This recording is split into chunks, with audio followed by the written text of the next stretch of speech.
días a todos, les habla Rafael y el propósito de este vídeo es compartir con ustedes dos conversaciones que yo tuve recientemente en menos de 24 horas con familiar. Primeramente tuve una conversación con el familiar de una testigo de Jehová y también intercambié unas palabras en comunicado escrito con una ex testigo de Jehová del área de Sudamérica.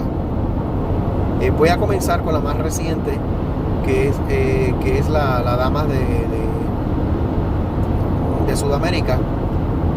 No voy a mencionar el país, pero sí me estuvo mencionando que a ella la expulsaron hace poco ya lleva más de 30 años expulsada por el simple hecho de haberse casado con un no testigo de Jehová.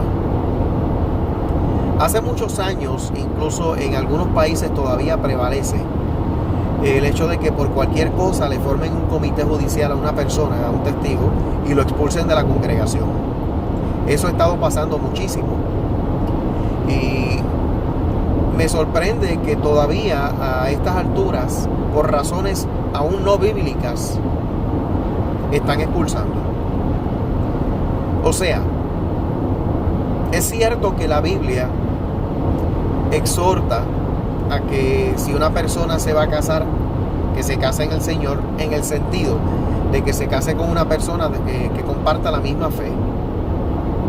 Cuando una persona decide hacerlo así, pues está cumpliendo con los requisitos de la organización religiosa a la cual pertenece. Sin embargo, no es un pecado grave el que la persona haya contraído matrimonio legalmente.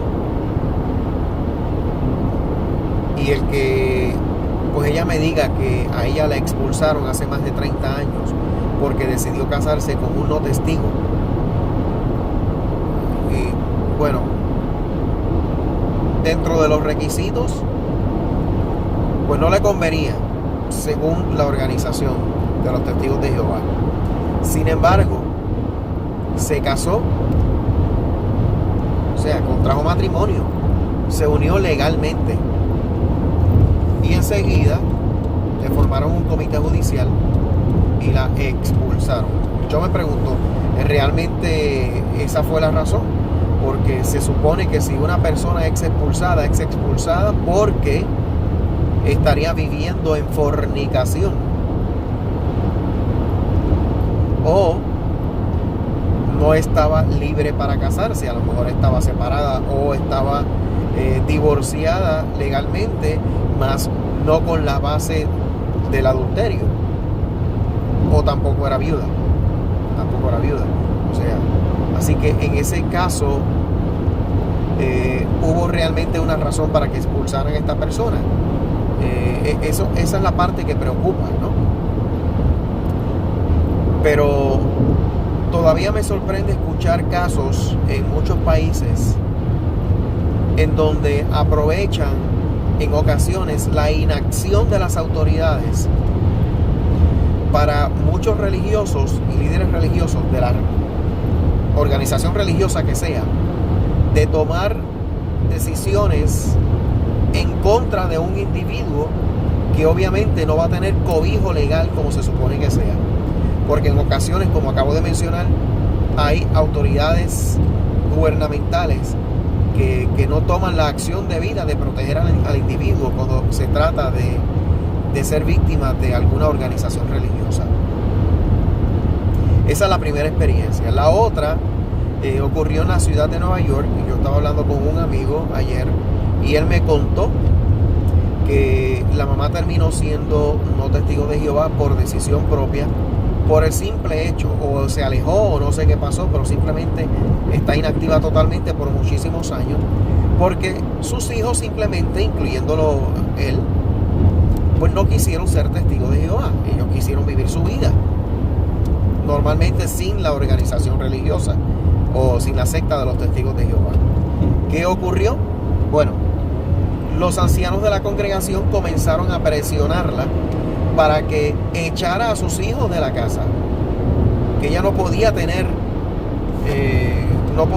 contacto con ellos si quería seguir siendo parte de la congregación o estando en una condición supuestamente digna desde el punto de vista de los ancianos. Obviamente ella como madre puso a sus hijos primero y así mismo lo dijo: mis hijos primero. A mis hijos los parí yo, decía ella, los crié yo, y ninguno de ustedes van a hacer algo por mí ni por ellos en caso de que nos ocurra algo. Y ella se decidió por sus hijos primero.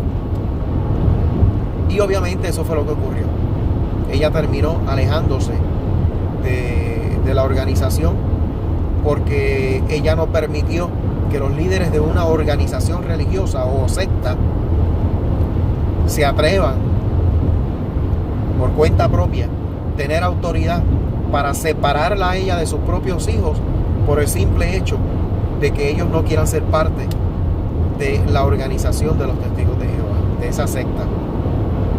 Son dos cosas que quiero resaltar, circunstancias distintas, pero la realidad es que dentro de los testigos de Jehová, en diferentes países, en diferentes lugares y en diferentes circunstancias, toman decisiones que quizás no tomarían en otro lugar. En Puerto Rico presionan por ello, pero no te expulsan por tener a alguien así en la casa. Si alguien lo ha hecho, definitivamente está violando los derechos del individuo. Está violando los derechos de la familia, puesto que están interviniendo en la familia para adredes causar división en la misma por causa de la organización religiosa. Cuando Jesucristo dijo: vine a poner espada y pondré a madre contra hijas, contra padres, y así unos contra otros en la familia, Él no quiso decir en ningún momento que los ancianos iban a tener autoridad para separar familias. Ellos no tienen autoridad para eso. Lo que quiso decir Jesucristo es que por causa de la enseñanza cristiana hay familias que se iban a dividir por voluntad propia, porque la verdad cristiana, en este caso la enseñanza cristiana, iba a hacer que algunos siguieran a Jesús y otros no. Y en una familia hay quienes son cristianos y hay quienes no. Simplemente así mismo. Pero quiso decir Jesucristo que Él iba a tener la autoridad de causar una separación en la familia porque Él quería romper la familia. No. Eso no fue lo que quiso decir. Porque más adelante hasta el apóstol Pablo dijo que si una persona tiene cónyuge no creyente o hijos no creyentes, eso no es razón para que uno se aleje de ellos o corte relaciones con ellos o los eche de la casa. El apóstol Pablo nunca exhortó a alguien, a alguno de los miembros de la congregación cristiana, a echar a su familia o familiares de la misma por el simple hecho de no ser creyentes. Al contrario, él dijo que con el buen ejemplo de esa persona, del cristiano o no cristiana, el buen ejemplo lograría posiblemente atraerlos a ser creyentes, o sea, atraerlos a la verdad cristiana. Eso fue lo que quiso decir Jesucristo cuando dijo que pondrá una espada en las familias y causaría división, pero no en el sentido de que Él está procurando que ocurra dicha división, sino que las verdades que Él iba a enseñar iba a hacer que algunos lo aceptaran y otros no, y algunos se pondrían unos contra otros. Pero no es razón para que los ancianos y la organización religiosa de los testigos de Jehová y cualquier religión que sea tenga autoridad para meterse en tu casa y obligarte a ti a que te alejes de tu familia o eches a tus hijos o a tus padres o a alguna persona de la casa por el simple hecho de haber tomado la decisión de no estar en la congregación, de no ser parte de la misma. Eso es una regla inventada por la secta de los testigos de Jehová. De hecho, siempre lo he dicho y lo han dicho otras personas, organización religiosa que causa separaciones en la familia por causa de la misma, por causa de la organización, no merece ser practicada, no merece siquiera su existencia. No es una religión en sí, es una secta. Y eso pasa entre los testigos de Jehová. Y eso los convierte a ellos en secta. Así que piénselo bien. Si ese es su caso, usted no está en una religión. Usted está en una secta destructiva. En un cult, como dice en inglés. It's a cult. It's not a religion. It's a cult. Y eso es precisamente lo que está ocurriendo en los testigos de Jehová. No son una religión digna. Son una secta que está causando separaciones en la familia. Está rompiendo familias. Porque así lo está imponiendo. Lo están imponiendo los ancianos. Así lo están imponiendo los superintendentes viajantes. Así lo está imponiendo el cuerpo gobernante. Me estoy dejando llevar por las experiencias vividas y las experiencias contadas por otros que han tenido algún tipo de relación con los testigos de Jehová. Con eso los dejo. Que tengan buen día. Buenas tardes, buenas noches, dependiendo de dónde se encuentren. Hasta luego.